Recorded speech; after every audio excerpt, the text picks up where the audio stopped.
Arlene's Kitchen. Magluluto pa tayo ngayon ng chicken curry. Ang ingredients natin ay manok, bawang, sibuyas, bell peppers, luya, carrot, patatas. Kailangan din natin ng turmeric, curry powder, paminta, asin, mantika, asukal. Kailangan din natin ng gatas or gata, laurel, chicken cubes. Magpainit na po tayo ng kaldero or kawali. Lagyan natin ng mantika. Unahin natin ng luya.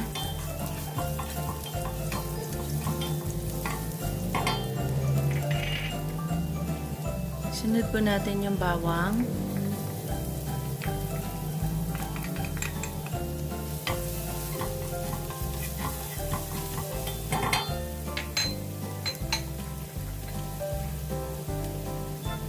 Sunod po natin yung sibuyas.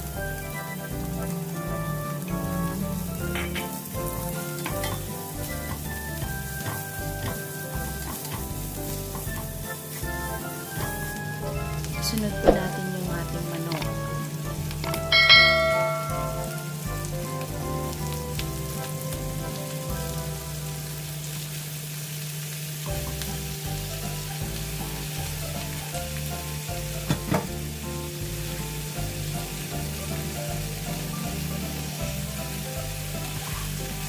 Haluin po muna natin at isunod na natin yung iba pang mga ingredients. Ilagay na natin ang laurel, paminta,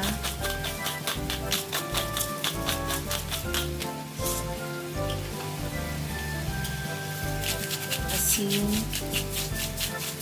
Nilagyan ko din po siya ng chicken cubes at saka konting asukal.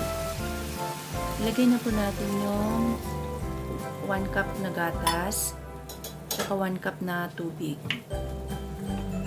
Halu-haluin ng konti. Tsaka sama na natin yung 1 tablespoon turmeric at saka 1 tablespoon na curry powder. Haluin po natin para magsama-sama yung lasa niya. Tapos lutuin muna natin yung chicken. Antayin natin na kumulo. Takpan po natin mga 10 minutes po. A few moments later. After 10 minutes, tignan natin. Kumukulo na siya. Pwede nating isunod yung iba pang mga ingredients kagaya ng bell pepper, red and green bell pepper, carrot, patatas. Haluin po natin. Madali lang po maluto yung mga gulay. So, mga 5 minutes lang po natin siyang tatakpan. Okay, haluin po muna natin.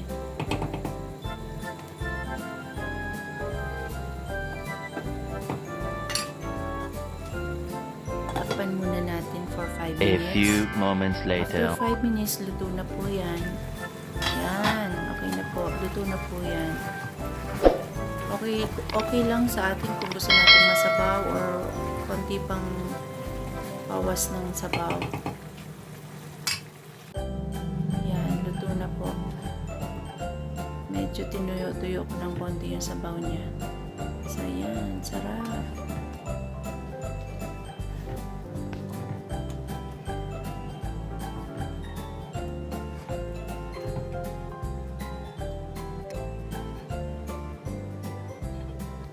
Wow, looks yummy. Ito na po ang ating finished product.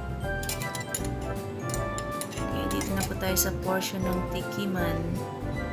Ayan natin ang sarap. Ayan, gulay. As always.